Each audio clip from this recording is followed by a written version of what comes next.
Topic है हमारा direction of a vector in space, यानी कि एक वेक्टर की डायरेक्शन को स्पेस में हमने किस तरह ज़ाहिर करना होता है।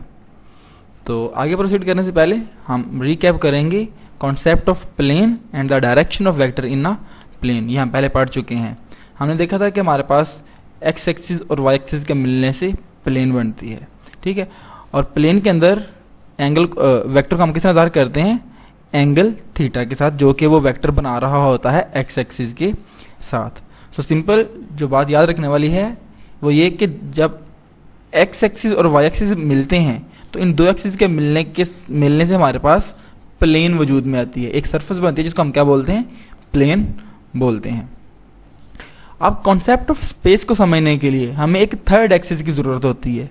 तो देखते हैं क्या कह रहा है। कह रहा है the direction of a vector in space requires an other axis which is at right angle to both x and y axis as shown in figure.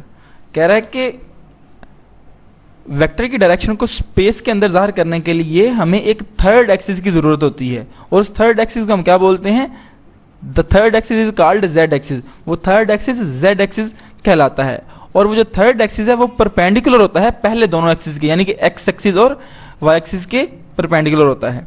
इस बात को हम एक छोटी सी सिमुलेशन से समझते हैं जी। तो ये है हमारे पास सिमुलेशन एक्स वाई और जी प्लेन को समझने के लिए, यानी कि स्पेस के कॉन्सेप्ट को समझने के लिए।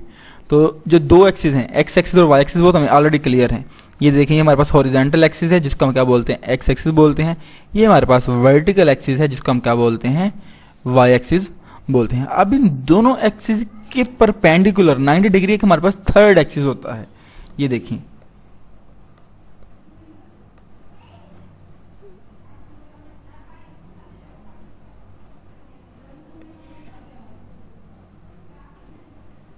ये देखिए,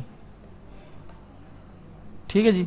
तो ये जो हमारे पास था एक्स एक्सिस, ये वाई एक्सिस, तो ये जो थर्ड एक्सिस है ये क्या है हमारे पास, जी एक्सिस है, ठीक है। इसमें जैसे कि मैंने पहले ट्यूटोरियल में डिस्कस किया था कि इसमें ये मैटर नहीं करता कि एक्स एक्सिस कौन सा है, वाई एक्सिस कौन सा है, जी एक्सिस कौन सा है। इसमें मैटर ये करता है कि ये तीन एक्सिस हैं जो कि आपस में तीनों के तीनों क्या हैं, परपेंडिकुलर हैं। ये देखिए, तो एक एक्सिस हमारे पास ये है, ठीक है, दूसरा ये ऊपर से नीचे है, और तीसरा इन दोनों के परपेंडिकुलर है, ठीक है। तो मतलब ये जो तीनों की तीनों लाइनें हैं ये आपस में हर पॉइंट पे 90 डिग्री का एंगल बना रही हैं। अब अगर मैं इसको एक्स एक्सिस बोल देता हूं, ये वाली ये जो रेड लाइन है इसको मैं एक्स एक्सिस बोल देता हूं, ये जो ग्रीन लाइन है, ये जो ब्लू लाइन है इसको मैं क्या बोल देता हूं, वाई एक्सिस बोल देता हूं। तो ये जो मेरे पास ग्रीन लाइन है ये क्या होगी, जी एक्सिस होगी, ठीक है। तो तीन एक्सिस के मिलने से हमारे पास क्या वजूद में आती है, प्लेन वजूद में आती है। पहले हमने पढ़ा था कि वेक्टर स्पेस वजूद में आती है, ठीक है। 3 डायमेंशनल ऑब्जेक्ट्स के लिए हम इसको यूज करते हैं, ठीक है। तो प्लेन ये देखिए, ये हमारे पास अब एक्स एक्सिस और वाई एक्सिस के मिलने से एक प्लेन बनेगी, ठीक है। इसी तरह हर दो एक्सिस के मिलने से एक प्लेन बनती है। तो ये देखिए एक्स एक्सिस और वाई एक्सिस के मिलने से हमारे पास एक प्लेन बन जाएगी। इसी तरह ये हमारे पास जो जेड एक्सिस है और ये वाई एक्सिस है, तो इससे के मिलने से एक दूसरी प्लेन बन जाएगी जिसको हम क्या बोलेंगे, वाई जेड प्लेन।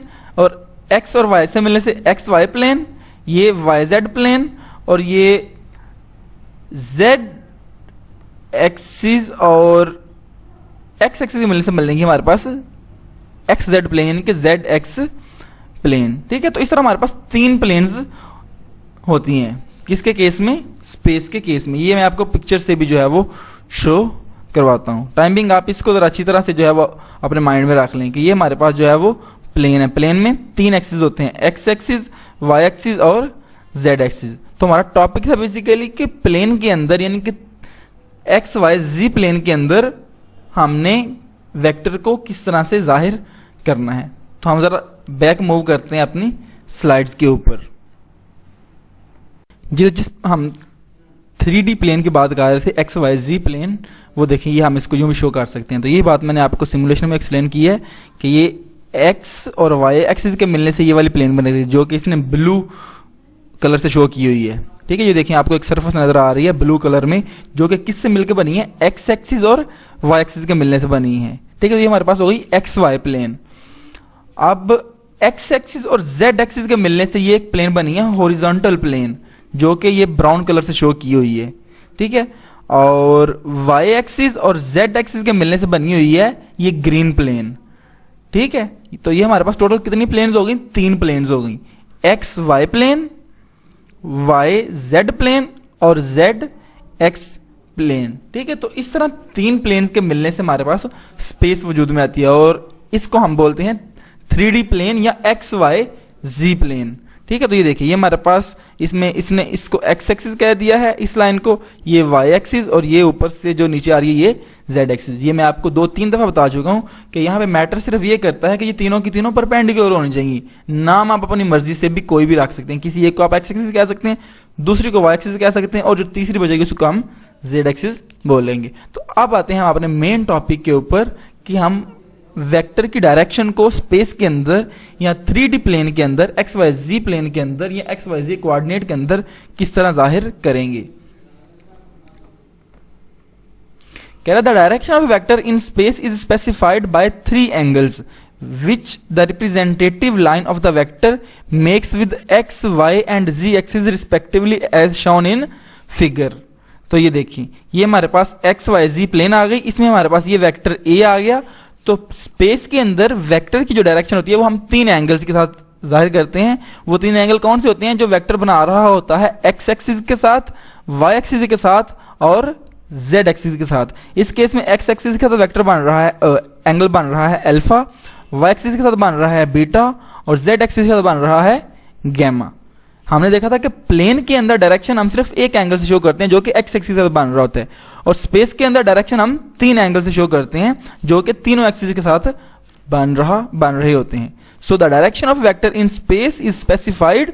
स्पेस के अंदर वेक्टर की डायरेक्शन बताई जाती है, स्पेसिफाई की जाती है बाय 3 एंगल्स, 3 एंगल से, which the representative line of the vector, जो कि वेक्टर की representative line makes with X Y and Z axis, बनाती है एक्स वाई और जेड एक्सिस के साथ रिस्पेक्टिवली बिल तरतीब, एज शोन इन फिगर, जैसा कि फिगर में शो किया हुआ है। The point B of a vector A as is thus denoted by 3 coordinates A B and C. और स्पेस के अंदर या 3D प्लेन के अंदर अगर हमारे पास एक पॉइंट P है वेक्टर A के ऊपर, तो उसके कितने कोऑर्डिनेट होंगे, 3 कोऑर्डिनेट होंगे। एक x कोऑर्डिनेट जिसको हमने A से जाहिर कर दिया, एक y कोऑर्डिनेट जिसको हमने B से जाहिर कर दिया, और एक z कोऑर्डिनेट जिसको हमने C से जाहिर कर दिया। और प्लेन के अंदर कितने कोऑर्डिनेट होते हैं, 2 कोऑर्डिनेट होते हैं, एक x कोऑर्डिनेट और एक y कोऑर्डिनेट। तो ये थी हमारी discussion about how to denote a vector in 3D plane or in